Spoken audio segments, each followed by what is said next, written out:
আসসালামু আলাইকুম রহমতুল্লাহি ওবরকাতুহু। সম্মানিত দর্শক, শেখ হাসিনার পতনের পর অর্থাৎ 5ই আগস্টের পর বাংলাদেশের যে রাজনৈতিক দলটি নিয়ে সবচেয়ে বেশি আলোচনা হচ্ছে, ক্ষেত্র বিশেষে সমালোচনা যে হচ্ছে না তা নয়, এবং যে রাজনৈতিক দলটির তৎপরতা সকল মানুষকে আকর্ষণ করেছে এবং কিছু কিছু মানুষের মনে ভয়ও তৈরি করে ফেলেছে, এবং বাংলাদেশের রাজনীতিতে রীতিমতো একটা ভারসাম্যহীনতা তৈরি করে ফেলেছে, সেই দলটি হলো জামায়াতে ইসলামী। জামায়াতে ইসলামী সম্প্রতি দুটো বৈঠক করেছেন তাদের যে আমির। প্রথম বৈঠকটি হলো প্রধান উপদেষ্টা ডক্টর মোহাম্মদ ইউনূসের সঙ্গে, আর দ্বিতীয় বৈঠকটি হলো সেনাপ্রধান ওয়াকারুজ্জামান সাহেবের সঙ্গে। জনাব ওয়াকারুজ্জামান কোনো রাজনৈতিক দলের নেতাদের সঙ্গে সরাসরি বৈঠক এখন পর্যন্ত করেনি, এক্সেপ্ট জামাত ছাড়া। এবং এমন একটা সময় তিনি জামাতের সঙ্গে বৈঠক করলেন, বা জামাত ওয়াকারুজ্জামান সাহেবের সঙ্গে বৈঠক করলেন, যখন বাংলাদেশ কার্যত একটা কঠিন সময় পার করছে এবং রাজনীতির একটা পট পরিবর্তন এবং রাজনীতির একটা পালা পরিবর্তন এবং আবহাওয়া পরিবর্তনের জন্য একটা সন্ধিক্ষণ তৈরি হয়ে গেছে। রয়টার্স থেকে শুরু করে পৃথিবীর নামকরা যে সকল পত্রপত্রিকা রয়েছে তারা বাংলাদেশের বিষয়গুলো নিয়ে হাইলাইট করছে, ডক্টর মোহাম্মদ ইউনূসকে নিয়ে এবং জেনারেল ওয়াকারুজ্জামানকে নিয়ে। কেবল ভারতীয় পত্রপত্রিকা নয়, আমেরিকান পত্রপত্রিকা, ইংল্যান্ডের পত্রপত্রিকা, ফ্রান্সের পত্রপত্রিকা, এমনকি চায়নার পত্রপত্রিকা, রাশিয়ার পত্রপত্রিকায় সিরিজ অফ রিপোর্ট ছাপা হচ্ছে। আমরা বাংলাদেশের বিষয়ে তা অনেক কিছু জানি না, আর জানলেও অনেক কিছু বলা এখানে বসে সম্ভব নয়। আমরা জানি যে জামাত একটা দল যারা ডানপন্থী রাজনীতির ভারসাম্য রক্ষা করে প্রথম থেকেই, স্বাধীনতার পর থেকেই। এখানে আপনাকে ডানপন্থী এবং বামপন্থী বিষয়টি একটু হালকাভাবে ধারণা দেই। মূলত কমিউনিস্ট যারা করেন, সেকুলার যারা রাজনীতি করেন, তাদেরকে বামপন্থী বা বামপন্থী সমর্থিত সরকার বলা হয়। যে কোনো কারণেই হোক না কেন, স্বাধীনতার পর বাংলাদেশ অনেকটা বাম ঘেঁষা হয়ে পড়ে, এবং বাংলাদেশ কমিউনিস্ট পার্টি এবং বামধারা যারা রাজনীতিবিদ, ইনক্লুডিং মাওলানা ভাসানী, তিনিও চীনপন্থী ছিলেন, তারা সরকারের উপর যে প্রভাব বিস্তার করছিলেন।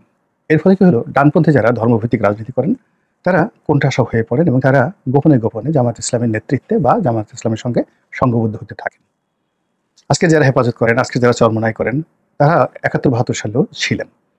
তো তাদের মধ্যে এই যে ডানপন্থী যারা রাজনীতি করেন, যাদের মূল যে শক্তি, রাজনৈতিক শক্তি, সেটা হলো মুসলিম লীগ থেকে এসেছে। তো মুসলিম লীগের সেই যে ইসলামাইজেশন, সেই ইসলামাইজেশনটিকে আরও গোড়াভাবে, কট্টরভাবে ধারণ করে জামায়াত ইসলামী।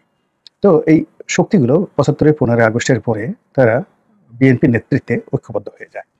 তো একদিকে আওয়ামী লীগের নেতৃত্বে বামপন্থী যারা শক্তিশালী গ্রুপ তারা তাদেরকে সমর্থন দেয়, আর বিএনপির নেতৃত্বে যত ডানপন্থী তারা ঐক্যবদ্ধ হতে থাকে।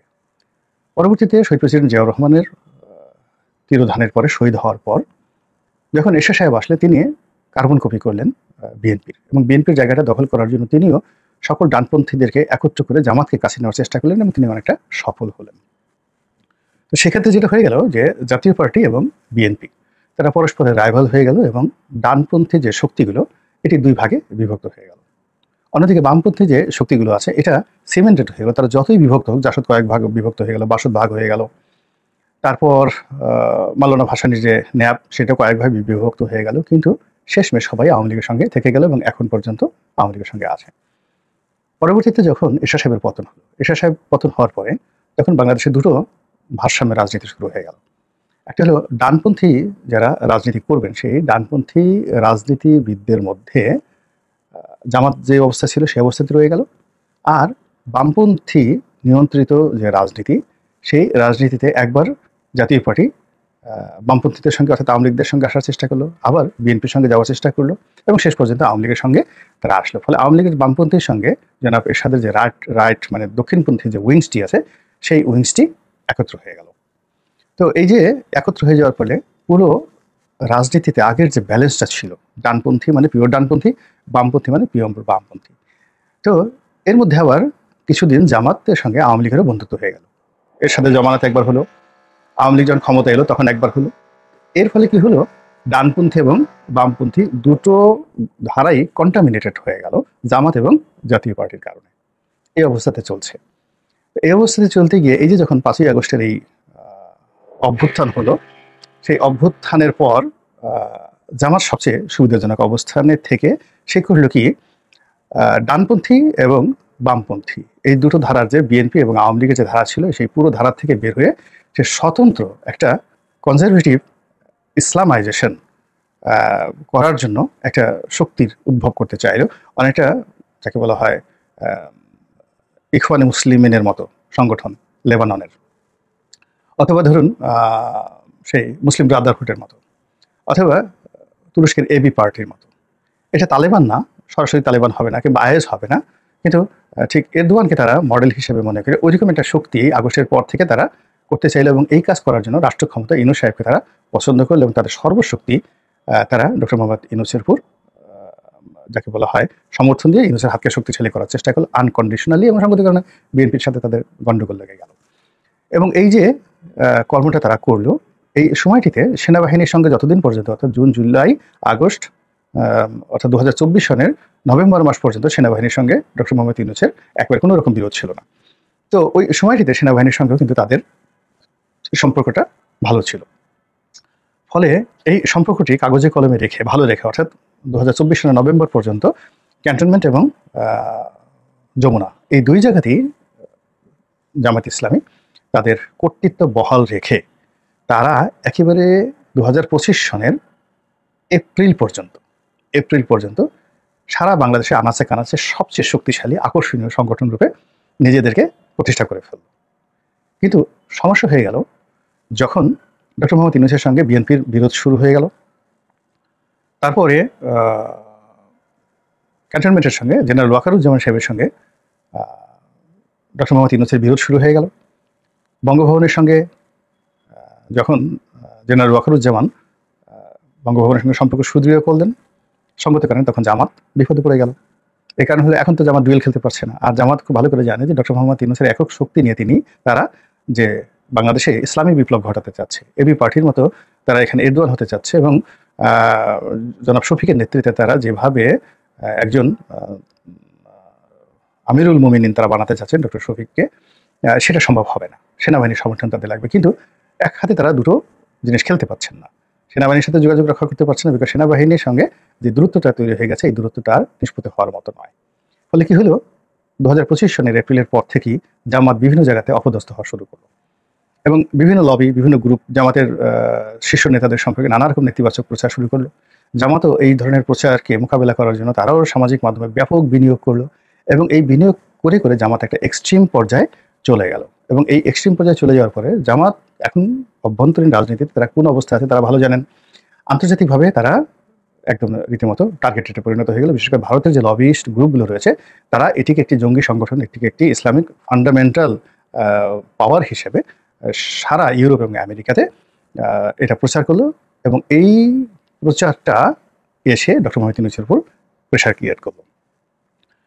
ফলে কি হলো, ডক্টর মোহাম্মদ ইউনূস সরাসরি কিছু না বলে তার যারা উপদেষ্টা রয়েছেন তারা জামাতকে কটাক্ষ করে, অর্থাৎ জামাতের সঙ্গে ডক্টর মোহাম্মদ ইউনূসের যে দহরম এবং মহরম সম্পর্ক, সেখানে সার্কিট ব্রেকার রূপে ইউরোপ এবং আমেরিকার যে মানবাধিকার সংগঠন, আন্তর্জাতিক সংগঠন, তারপর শেষে জাতিসংঘ, এরপরে পশ্চিমের যে সন্ত্রাস বিরোধী বিভিন্ন সংগঠন রয়েছে তারা সার্কিট ব্রেকার হিসেবে দাঁড়িয়ে গেল। আমাদের সাথে সম্পর্ক চাও, জামাত ত্যাগ কর। এখন জামাত কোথায় যাবে? ইউনূস সাহেবের সঙ্গে তাদের যে সম্পর্ক, সেই সম্পর্কের ভিত্তিতে আলটিমেটলি ক্যান্টনমেন্টে তার ব্ল্যাক লিস্টেড হয়ে আছে। আবার অন্যদিকে ডক্টর মোহাম্মদ ইউনূসের সাথে বেশি সম্পর্কের কারণে তাদের বিএনপির সাথে তাদের সম্পর্কটা নষ্ট হয়ে গেছে। বিএনপিতে তারা বারবার চেষ্টা করছে, সেখানে ফিরে যেতে পারছে না। আবার অন্যদিকে পশ্চিমাদের সমর্থন ছাড়া এই সরকার একদিনও টিকতে পারবে না। এই জন্য পশ্চিমাদেরকে খুশি করার জন্য সেখানে সার্কিট ব্রেকার হিসেবে পশ্চিমা শক্তি ঢুকে গেছে, এবং সেখানে সরকারের যারা কর্তা ব্যক্তি তারা জামাত পরিহার করার চেষ্টা করছেন। ফলে জামাত পড়ে গেল মারাত্মক বিপদের মধ্যে, এবং সেই বিপদ এই মে মাসে এসে একেবারে রীতিমতো রাহুর মতো তাদেরকে গ্রাস করে ফেলছে। জামাত ইজ নো হায়ার। এর মধ্যে যখন এই এনসিপির সাথে অর্থাৎ কিংস পার্টির সাথে জামাতের বিরোধটা একটু প্রবল হয়ে গেল, এবং জনাব মাহফুজ, যাকে মাস্টার মাইন্ড বলা হয়, তিনি এমন একটা বিবৃতি দিলেন, ফেসবুকে স্ট্যাটাস দিলেন, যা কিনা জামাতকে আবার আদালতের কাঠ গড়ায় দাঁড় করানো হয়। এবং যুদ্ধাপরাধের যে বিচারের যেটা প্রক্রিয়া চলছে, এখানে যে আওয়ামী লীগের বিচার চলছে, সেখানে তার এই বক্তব্য দ্বারা বোঝা যাচ্ছে যে জামাতের মধ্যে এখনও যারা যুদ্ধাপরাধী রয়েছেন তাদেরকে এই কোর্টে বিচার করা উচিত। জামাত তেলেগুলো একদম যাকে বলা হয় খেপে গেল।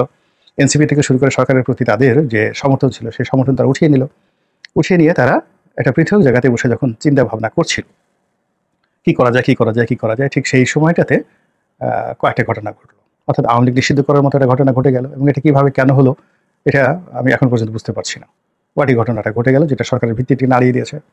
এরপরে এশরাকের যে বিষয়টি আছে, সিটি কর্পোরেশনের মেয়র নির্বাচন, মানে দক্ষিণ সিটির মেয়র হিসেবে শপথ গ্রহণ করা নিয়ে পুরো রাজপথ উত্তপ্ত হয়ে গেল এবং সরকার একটা ঐতিহাসিক ভয়ের মধ্যে পড়ে গেল। ক্ষমতায় যায় যায় অবস্থা। উনি এই অবস্থা থেকে বাঁচার জন্য প্রথমে বললেন যে আমি পদত্যাগ করব। তারপর তিনি একটা বৈঠক ডাকলেন এবং সেই বৈঠক ডাকার পর, সর্বদলীয় বৈঠক ডাকার পর সবাই গেলেন এবং সেখানে জামাতের আমিরকে আবার সেখানে ডাকা হলো। তো জামাতের আমির সেখানে গেলেন এবং এই প্রথম তিনি ডক্টর মোহাম্মদ ইউনূসের সামনে সিনা উঁচু করে একেবারে আমিরুল মুমিনের মতো তিনি বসলেন এবং সরকার যে অবস্থার মধ্যে পড়ে গেল, সেই অবস্থার মধ্যে পড়ে যাওয়ার কারণে জামাতের সমর্থন ছাড়া আসলে তার আর কোনো রক্ষা ছিল না। আবার অন্যদিকে জামাত যে ধরনের একটা অস্বস্তিকর অবস্থার মধ্যে পড়ে গিয়েছিল, বন্ধুহীন হয়ে পড়েছিল, তো সেক্ষেত্রে সরকারের পক্ষ থেকে যে মানে বন্ধুত্বের আহ্বান তাদের প্রতি জানানো হয়েছিল, এটাকে তারা লুফে নিল। ফলে ওই যমুনার যে বৈঠক থেকে বের হয়ে জামাতের আমির যে বক্তব্য দিলেন, সেই বক্তব্যটা মূলত সরকারের ভাষা, অর্থাৎ ডক্টর মোহাম্মদ ইউনূসের ভাষাই তিনি তার নিজের জবান দিয়ে প্রকাশ করলেন। কিন্তু সমস্যা হয়ে গেল, এই খবর যখন উত্তরপাড়াতে গেল, সেখানে সঙ্গতির কারণেই এমনি একটা জামাতের প্রতি তাদের রাগ ছিল, বিরাগ ছিল, ক্ষোভ ছিল দুটো কারণে। প্রথম কারণ হলো যে তারা ডক্টর মোহাম্মদ ইউনূসকে এম্পাওয়ার করছে, এনসিপিকে এম্পাওয়ার করছে। দ্বিতীয় যে বিষয়টি ছিল সেটি হলো পশ্চিমা শক্তি জামাতকে পছন্দ করছে না। আবার তৃতীয় যে বিরাগ সেটা হলো যে এখন আবার এই যখন দুটো পক্ষ আলাদা হয়ে গেছে, দুটো পক্ষের মধ্যে একেবারে রীতিমতো রেষারেষি শুরু হয়ে গেছে, তো সেখানে জামাত একটা পক্ষ যখন আবার অবস্থান নিয়েছে তাদের পক্ষে, তখন সঙ্গত কারণেই উত্তরপাড়া বা জেনারেল ওয়াকারুজ্জামান বা সেনাবাহিনী তাদের মন ভারী হবে, রাগ হবে, বিক্ষুব্ধ হবেন, এটাই স্বাভাবিক। এখানে প্রেম প্রীতির কোনো লক্ষণ নেই। ফলে কি হলো, নজিরবিহীনভাবে ক্যান্টনমেন্টে বৈঠক হলো, জামাতের যারা নেতৃবৃন্দ তারা জেনারেল ওয়াকারুজ্জামানের সাথে বৈঠক করেছেন, এটা পত্রপত্রিকায় এলো এবং সেখানে বৈঠকে কুলাকুলি মুসাহাফা বা সেখানে জামাতের আমিরের দোয়া নেওয়ার জন্য সেই বৈঠক হয়নি। যদি দোয়া নেওয়ার জন্য হতো তাহলে জেনারেল ওয়াকারুজ্জামান বা সেনা কর্মকর্তারা জামাতের আমিরের অফিসে আসতেন। তো সেখানে গিয়ে যা হয়েছে বা হয়েছে এটা আমরা যা কল্পনা করতে পারি, এখানে না বলাই উত্তম। কিন্তু আমরা যেটা দেখলাম যে তিনি, অর্থাৎ জামাতের আমির বা জামাতের যারা নেতৃবৃন্দ, তারা সেনাবাহিনীর সাথে বৈঠক শেষে বাইরে এসে যে সকল কথাবার্তা বললেন, সেই কথাবার্তার মধ্যে আর ডক্টর ইউনূসের সঙ্গে তাদের যে বৈঠক হয়েছিল, এই দুইয়ের কথাবার্তার মধ্যে বিস্তর ফারাক লক্ষ্য করা যাচ্ছে।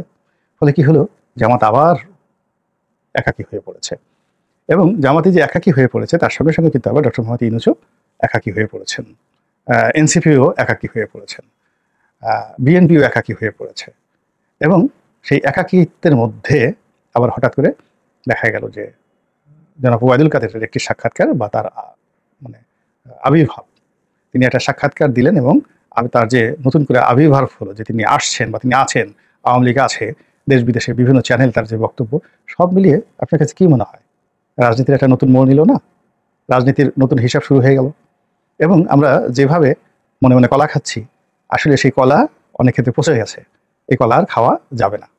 নতুন করে কলা গাছ লাগাতে হবে, কলার ফলন হতে হবে, আবার সেই কলা যখন ফলবতী হবে তখন আবার নতুন করে চিন্তা ভাবনা করতে হবে। মহান আল্লাহ আমাদের সবাইকে হেদায়েত দান করুন এবং হেফাজত করুন। আসসালামু আলাইকুম ওয়া রাহমাতুল্লাহি ওয়া বারাকাতুহু।